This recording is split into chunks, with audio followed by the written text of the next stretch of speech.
Hi ನಮಸ್ತೆ, welcome back to my YouTube channel. ಇವತ್ತು full day ಪ್ರೇಯರ್ಸ್ನ ರೂಟೀನ್ ಹೇಗಿರುತ್ತೆ ಅವನ ಫುಡ್ ರೂಟೀನ್ ಅಂತ ಹೇಳಿ ವಿಡಿಯೋನ ಮಾಡ್ತಾ ಇದ್ದೀನಿ. ಇದನ್ನು ಕಮೆಂಟ್ ಮಾಡಿ ಕೂಡ ಕೇಳಿದರು, ಸೊ ಹಾಗಾಗಿ ವಿಡಿಯೋನ ಎಲ್ಲ ಸ್ಕಿಪ್ ಮಾಡಿದೆ ನೋಡಿ. ಪಾಪು ಬೆಳಗ್ಗೆ ಎದ್ದಾಗಿಂದ ವ್ಲಾಗ್ನ ಸ್ಟಾರ್ಟ್ ಮಾಡಿದ್ದೀನಿ. ಅವನಿಗೆ ಎದ್ದ ತಕ್ಷಣ ಸ್ವಲ್ಪ ನೀರು ಕುಡಿತಾನೆ, ಆಮೇಲೆ ಹಾಲು ಅವನಿಗೆ ಬೇಕಂದರೆ ಮಾತ್ರ ಕುಡಿತಾನೆ, ಇಲ್ಲಾಂದರೆ ಬೇಡ ಅಂತ ಹೇಳ್ತಾನೆ. ಬಟ್ ಡೈಲಿ ಆಲ್ಮೋಸ್ಟ್ ಆಲ್ ಕುಡಿತಾನೆ. ಬೆಳಗ್ಗೆ ಸ್ವಲ್ಪ ಬೆಳಗಿನ ಜಾವ ಇನ್ನೂ ಎಳೆ ಬಿಸಿಲಿರುತ್ತಲ್ಲ, ಆ ಟೈಮ್ನಲ್ಲಿ ಒಂದು 7:30 ಆ ಟೈಮಲ್ಲಿ ಆಚೆ ಆಟ ಆಡೋದಕ್ಕೆ ಅಂತ ಬಿಡ್ತೀನಿ ಪಾಪುನ. ಅವನು ಹೋಗಿ ಮನೆ ಮುಂದಗಡೆ ಜಾಗ ಇದೆ, ಅಲ್ಲೆಲ್ಲ ಬಿಸಿಲಲ್ಲಿ ಆಟ ಆಡ್ಕೊಳ್ತಾನೆ. ನೋಡ್ಕೊಳ್ತಾ ಇರ್ತೀನಿ ಅವನ್ನ ಅಲ್ಲೇ ಕೂತ್ಕೊಂಡು. ಇದು ಮನೆ ಮುಂದೆ ಅಡಿಕೆ ಒಣಗಾಕಿದ್ದಾರೆ ಇವಾಗ, ಅಲ್ಲಿ ಅವನು ಹೋಗಿ ಆಟ ಆಡ್ತಾ ಇರ್ತಾನೆ. ಅವ್ರ ತಾತ ಇರುತ್ತೆ. ಸೊ ನೋಡಿ, ಇಲ್ಲಿ ಎಷ್ಟು ಕರೆದ್ರೂ ಬರಲ್ಲ ಬೆಳಗಿನ ಜಾವ. ಅವನು ಒಂದ್ಸಲ ಹೋಗಿ ಅಲ್ಲಿ ಆಟ ಆಡಿ ಬಂದ್ರೇ ಅವನಿಗೆ ಸಮಾಧಾನ. ಕರಿತಾ ಇದ್ದೆ ಅಂತ ಹೇಳಿ ಎಲ್ಲೆಲ್ಲೋ ಓಡಾಡ್ತಾ ಇದ್ದ ಅಷ್ಟೇ. ನೋಡಿ, ಗಾಡಿ ಎಲ್ಲ ರಿಪೇರಿ ಮಾಡೋದಕ್ಕೆ ಹೋಗ್ತಾನೆ. ಒಂದು ಸೆಕೆಂಡ್ ಕೂಡ ಸುಮ್ಮನೆ ಕೂತ್ಕೊಳ್ಳೋದೇ ಇಲ್ಲ ಅವನಂತೂ.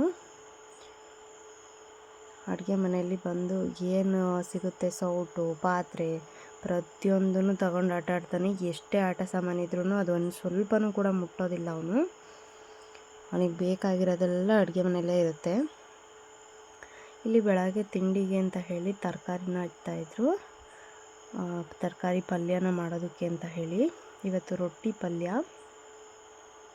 ತರಕಾರಿನ ನಾನು ಜಾಸ್ತಿ ತಿನ್ನಬೇಕಾಗಿರೋದ್ರಿಂದ ಇನ್ನೇನು ಹಸಿದಂತೂ ತಿನ್ನೋದಕ್ಕಾಗೋದಿಲ್ಲ. ಹಸಿದನ್ನ ತಿನ್ನಲೂಬಾರ್ದು ಕೂಡ ಇವಾಗ ಪ್ರೆಗ್ನೆನ್ಸಿನಲ್ಲಿ. ಸೊ ಚೆನ್ನಾಗಿ ಬೆಂದಿರೋವಂಥ ಆಹಾರನೇ ತಗೊಳ್ಬೇಕು.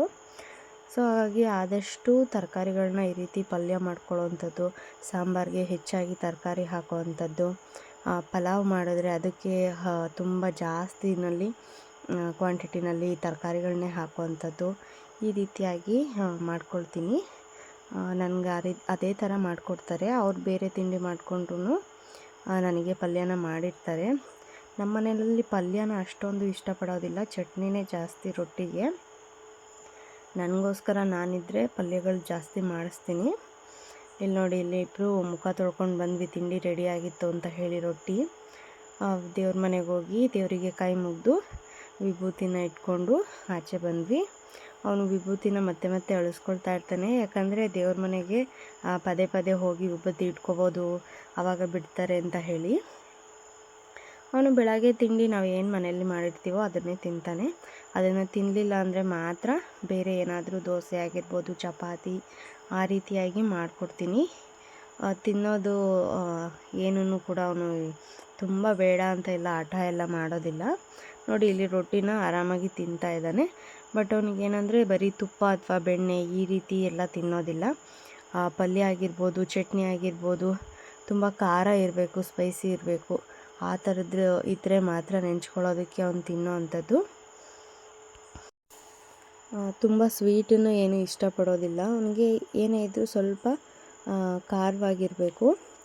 ನೋಡಿ, ಇಲ್ಲಿ ರೊಟ್ಟಿನ ಎಷ್ಟು ಆರಾಮಾಗಿ ತಿಂತಾ ಇದ್ದಾನೆ ಅಂತ ಹೇಳಿ. ಸಾಫ್ಟಾಗಿರೋವಂಥದ್ದನ್ನು ಪಲ್ಯದ ಜೊತೆ ಎದ್ಬಿಟ್ಟು ತಿನ್ಸಿದ್ರೆ ತಿಂತಾನೆ. ಇಲ್ಲಿ ನನಗೂ ಕೂಡ ತಿನ್ನು ಅಂತ ಹೇಳಿ ತಿನ್ನಿಸೋದಕ್ಕೆ ಬರ್ತಿದ್ದ. ಇಲ್ಲ ಅಡುಗೆ ಮನೇಲಿರೋದೆಲ್ಲ ಆಚೆ ಹಾಲಲ್ಲಿ ತೊಗೊಂಬಂದು ಎಳಿತಾ ಇರ್ತಾನೆ. ಅವನು ತಿಂಡಿ ತಿಂದ ತಕ್ಷಣ ಒಂದು 10-10:30 ಮಲ್ಕೊಂಡು ಬಿಡ್ತಾನೆ. ಒಂದು ಸಲ ಹಗಲೊತ್ತಿನಲ್ಲಿ 2 ಸಲ ಮಲ್ಕೊಳ್ತಾನೆ ಅಷ್ಟೇ. ಕೆಲವೊಂದು ದಿನ ಬೆಳಗ್ಗೆ ಒಂದೇ ಸಲ ಮಲ್ಕೊಳ್ತಾನೆ, ಮಧ್ಯಾಹ್ನ ಟೈಮ್ ಮತ್ತೆ ಮಲ್ಕೊಳ್ಳೋದಿಲ್ಲ. ಒಂದು 10:30ಗೆ ಮಲ್ಕೊಂಡ್ರೆ ಒಂದು 2 ಅವರ್ ಮಲ್ಕೊಳ್ತಾನೆ. 10:30-11 ಗಂಟೆ ಆ ಟೈಮಲ್ಲಿ ಅವ್ನು ಮಲ್ಕೊಂಡಾದ್ಮೇಲೆ ನಂಗೆ ತುಂಬ ತಲೆನೋವ್ತಾ ಇತ್ತು. ಸೊ ಹಾಗಾಗಿ ಇಲ್ಲಿ ಒಂದು ಸ್ವಲ್ಪ ಶುಂಠಿ ಟೀನ ಮಾಡಿಕೊಂಡು ಕುಡಿತಾ ಇದ್ದೆ. ಶುಂಠಿ, ಒಂದು ಸ್ವಲ್ಪ ಏಲಕ್ಕಿ, ಟೀ ಪೌಡರು, ಶುಗರು ಹಾಕಿ ಚೆನ್ನಾಗಿ ನೀರು ಹಾಕಿ ಕುದಿಸ್ಕೊಂಡು ಆನಂತರ ಹಾಲು ಹಾಕಿ ಶೋಧಿಸ್ಕೊಳ್ಳೋ ಅಂಥದ್ದು. ನೋಡಿ, ಇವನು ಎದ್ದು ರೆಡಿಯಾಗಿದ್ದಾನೆ. ಅಂದರೆ ಮಂಚದ ಮೇಲಿಂದ ಇಳಿಯೋದಕ್ಕೆ ಟ್ರೈ ಮಾಡಲ್ಲ. ಫಸ್ಟು ಕೂಗ್ತಾನೆ ಅಮ್ಮ ಅಮ್ಮ ಅಂತ ಹೇಳಿ ಜೋರಾಗಿ. ಯಾರೂ ಹೋಗಲಿಲ್ಲ ಅಂದರೆ ಮಾತ್ರ ಇಳಿಯೋದಕ್ಕೆ ಟ್ರೈ ಮಾಡ್ತಿರ್ತಾನೆ. ಅದು ಕೂಡ ತುದಿಗೆ ಬಂದು ಕೂತಿರ್ತಾನೆ ಅಷ್ಟೇ, ಖಂಡಿತ ಇಳಿಯೋದಿಲ್ಲ ಅವನು, ಭಯ ಇರುತ್ತೆ. ಸೊ ಇಲ್ಲಿ ಮೀಶೋಯಿಂದ ಒಂದು ಬೆಲ್ಟನ್ನು ತರಿಸಿದ್ದೆ ಸ್ಯಾರಿಗೆ ಅಂತ ಹೇಳಿ. ಸ್ಯಾರಿ ಮ್ಯಾಚಿಂಗ್ ಬೇಕಿತ್ತು. ಸೊ ಬ್ಲ್ಯಾಕ್ ಕಲರ್ ಸ್ಯಾರಿ ತೊಗೊಂಡಿದ್ನಲ್ಲ ಹೊಸದು. ಸೊ ಅದಕ್ಕೆ ಇದ್ರ ಪ್ರೈಸ್ ಬಂದು 133 ರುಪೀಸ್ ಆಯಿತು.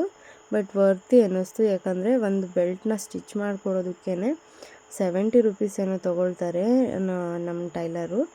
ಸೊ ಇದು ನಾವು ಮೆಟೀರಿಯಲ್ನ ಕೂಡ ಕೊಡಬೇಕು. ಬಟ್ ಇದು ಬೆಲ್ಟೇ ಆರಾಮಾಗಿ 133 ರುಪೀಸಿಗೆ ಬರ್ತಾ ಇರೋದ್ರಿಂದ ವರ್ತಿ ಅನ್ನಿಸ್ತು. ಸೊ ತರಿಸ್ಕೊಂಡಿದ್ದೆ, ಕ್ವಾಲಿಟಿ ಚೆನ್ನಾಗಿತ್ತು, ರಿಟರ್ನ್ ಮಾಡಿಲ್ಲ, ಇರಿಸ್ಕೊಂಡಿದ್ದೀನಿ. ಇಲ್ಲಿ ಬೇಯಿಸಿರೋಂಥ ಕಡಲೆಕಾಯಿ ಅವನಿಗೆ ಇಷ್ಟ. ಕಡಲೆಕಾಯಿ ಹಸಿ ಕಡಲೆಕಾಯಿ ಆದ್ರೂ ಅಷ್ಟೇ ಚೆನ್ನಾಗಿ ತಿಂತಾನೆ ಅವನು. ಅದನ್ನು ಕೂಡ ಇವತ್ತು ಬೇಯಿಸಿ ಕೊಡ್ತಾಯಿದ್ವಿ. ಮಧ್ಯಾಹ್ನ ಅವನಿಗೆ ಅನ್ನ ಸಾಂಬಾರು ಮತ್ತು ತುಪ್ಪ ಹಾಕಿ ಕಲಸಿ ತಿನ್ನಿಸೋವಂಥದ್ದು. ಅದು ತಿನ್ನೋದನ್ನು ವೀಡಿಯೋ ಮಾಡ್ಕೊಳ್ಳೋದಕ್ಕಾಗೋದಿಲ್ಲ, ಯಾಕಂದರೆ ಅವನು ಆದಷ್ಟು ಅವನಿಗೆ ಮೊಬೈಲನ್ನು ಹೆಂಗೆ ಹಿಡಿದ್ರೆ ಸಾಕು, ಮೊಬೈಲನ್ನ ಕಿತ್ಕೊಳ್ಳೋದಕ್ಕೆ ಟ್ರೈ ಮಾಡ್ತಾನೆ ಹೊರತು ಆ ವೀಡಿಯೋ ಮಾಡ್ಕೊಳ್ಳೋದಕ್ಕೆ ಬಿಡೋದೇ ಇಲ್ಲ. ಸೊ ಇದು ಸ್ನಾನ ಮಾಡಿಸ್ತಾ ಇರೋವಂಥದ್ದು. ಊಟ ಎಲ್ಲ ಆದಮೇಲೆ ಮಧ್ಯಾಹ್ನ ಟೈಮೇ ನಾನು ಸ್ನಾನ ಮಾಡಿಸೋದು. ಮತ್ತು ಇನ್ನೊಂದು ಸಲ ಮಲ್ಕೊಳ್ಳೋ ಟೈಮ್ ಇರುತ್ತಲ್ಲ, ಆಗ ಆರಾಮಾಗಿ ಮಲ್ಕೊಳ್ಳಿ ಅಂತ ಹೇಳಿ ಈ ಸ್ನಾನ ಮಾಡಿಸ್ತಾ ಇರೋ ವಿಡಿಯೋ ಹಳೆಯದೇನೆ ಕ್ಲಿಪ್ಪಿಂಗ್ ಆ್ಯಡ್ ಮಾಡಿದ್ದೀನಿ ಇಲ್ಲಿ. ಯಾಕಂದರೆ ಪದೇ ಪದೇ ಅದನ್ನೆಲ್ಲ ವೀಡಿಯೋ ಮಾಡ್ಕೊಳ್ಳೋದಕ್ಕಾಗೋದಿಲ್ಲ.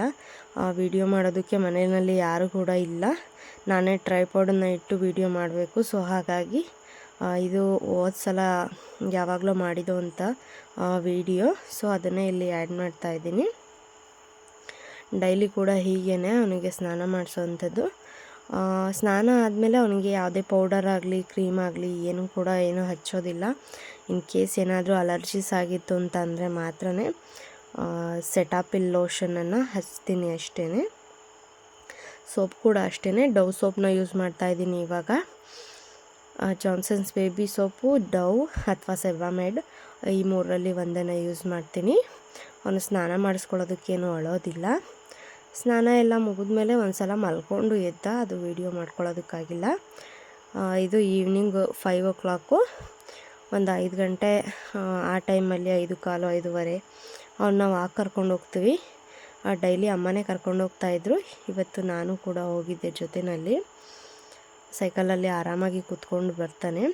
ಸೊ ರೋಡ್ ಸೈಡ್ನಲ್ಲಿ ಅಲ್ಲಿ ಸ್ವಲ್ಪ ಸೀಬೆಹಣ್ಣು ಮತ್ತು ಈ ಸೀತಾಫಲ ಹಣ್ಣೆಲ್ಲ ಇತ್ತು. ಅದನ್ನು ಕಿತ್ಕೊಂಡು ಅವನ ಸೈಕಲ್ ಬ್ಯಾಸ್ಕೆಟ್ನಲ್ಲಿ ಹಾಕ್ಕೊಂಡು ಬರ್ತಾಯಿದ್ವಿ. ಬಂದಮೇಲೆ ಸ್ವಲ್ಪ ನೀರು ಕುಡಿತಾನೆ. ನೀರು ಕುಡಿಯೋದು ಅಷ್ಟೇ, ಅವನಿಗೆ ಬೇಕಾದಾಗೆಲ್ಲನೂ ಅವನೇ ಕೇಳಿ ಕುಡಿತಾನೆ. ಸೊ ನೈಟಿಗೆ ನಾನು ರಾಗಿ ಸರಿನ ಮಾಡ್ತೀನಿ, ಯಾಕಂದರೆ ಅವ್ನು ರಾಗಿ ಮುದ್ದೆನ ತಿಂತಾ ಇಲ್ಲ.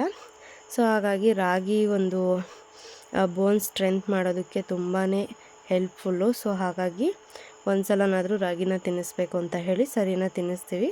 ಅದನ್ನು ಕೂಡ ಎಷ್ಟು ಮಾಡಿರ್ತೀವಿ ಅಷ್ಟನ್ನು ಕೂಡ ಕಂಪ್ಲೀಟಾಗಿ ತಿಂತಾನೆ. ಇವನ ಫುಲ್ ಡೇ ರೂಟೀನ್ ಇದೇ ರೀತಿ ಇದೆ. Thank you.